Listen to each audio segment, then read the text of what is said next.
Chapter 2. King Midas and Golden Touch. Many years ago, there lived a king named Midas. He was greedy.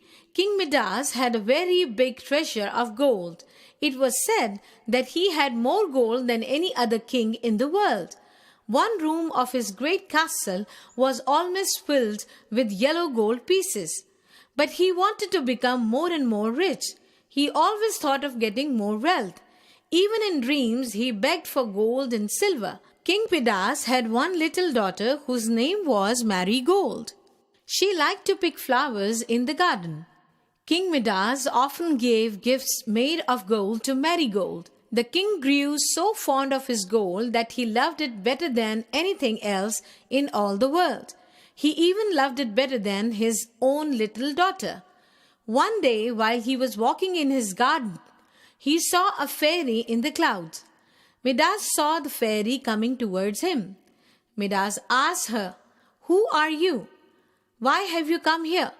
The fairy said, "Midas, I have come to congratulate you because you are the richest king in the world.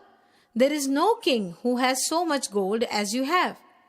"That may be," said the king.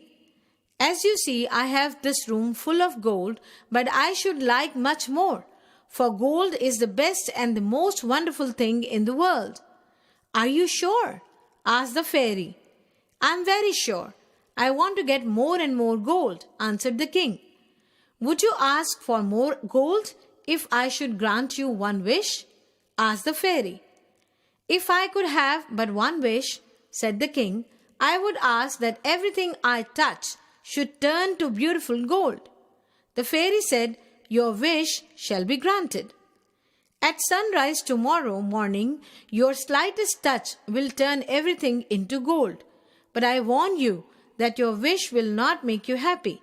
Midas replied, "I will take the risk." After that, fairy disappeared. The next day, King Midas awoke very early. He was eager to see if the fairy's promise had come true. He tried to test the gift by touching the bed with his hand. The bed turned into gold. He touched his clothes instantly and they turned into gold. The king was very much surprised and was wild with joy. He ran around the room touching everything he could see: chair, table, almirah, door, window, etc. Everything had turned into gold. Midas thought, "Now I will surely become the richest man of the world." The king soon felt hungry and went down to eat his breakfast.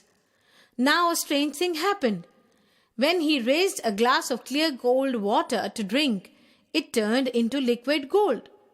As soon as he picked up an apple to eat, it turned into golden apple. Whatever he touched, it turned into gold before he could eat or drink it. He was feeling very hungry. All was gold, gold, gold. His little daughter came running in from the garden. Of all living creatures, she was dearest to him. But as soon as the king touched her, the little girl was changed into a golden statue. She was no more alive. A great fear crept into the king's heart, sweeping all the joy out of his life. In his grief, he called upon the fairy who had given him the gift of the golden touch. "Oh fairy," he begged, "take away this horrible golden gift.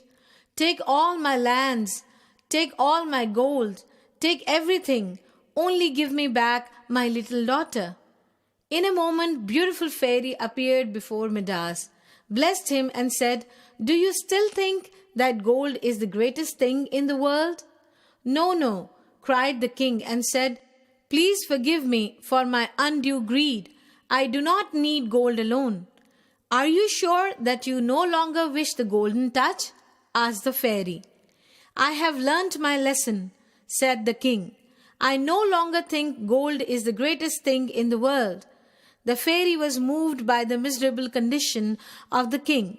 She gave Midas a jug full of water and asked him to wash his hands with the water.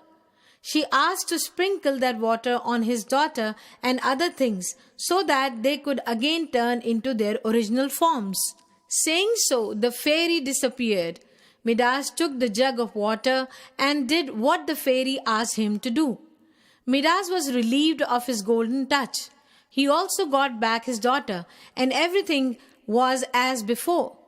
Midas felt relieved and freed himself from the lust of gold.